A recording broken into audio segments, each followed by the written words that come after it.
अश्लील चाळे करणाऱ्या नराधमाला बेड्या ठोकण्यात आल्यात। साम टीव्हीच्या बातमीनंतर ही कारवाई करण्यात आली आहे। या आरोपीला अखेर बेड्या ठोकण्यात आल्यात।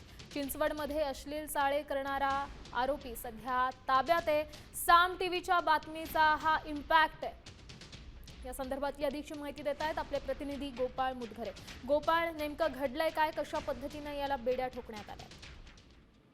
21 मेला सकाळी 7:45 वाजता दरम्यान पिंपरी चिंचवड शहरातील सेंट मेजर तेरेसा उडान पुलावरील बीआरटी बस स्टँडवर एक तरुण येऊन थांबली होती। त्या दरम्यान तिथे हा माथेफिरी तरुण बसून होता आणि त्या तरुणी समोर या माथेफिरी तरुणाने अश्लील कृत्य केलेलं आहे। त्यानंतर त्या तरुणीने हा सगळा प्रकार आपल्या मोबाईलमध्ये कैद करून त्या तरुणाला जाब विचारला असता त्या तरुणाने त्या तरुणीला धमकावत त्या ठिकाणाहून पळ काढला होता। मात्र त्या तरुणीने जहार दाखवत पिंपरी पोलीस स्टेशन गाठलं आणि त्या तरुणाविरोधात गुन्हा दाखल केला होता।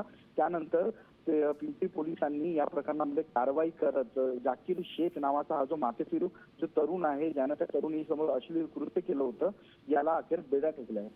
नक्कीच धन्यवाद गोपाळ दिलेल्या या सविस्तर माहितीसाठी। तर साम टीव्हीच्या बातमीचा इम्पॅक्ट आपण पाहतोय। या बातमीनंतर आरोपीवर कारवाई करण्यात आली आहे, त्याला अटक झालेली आहे।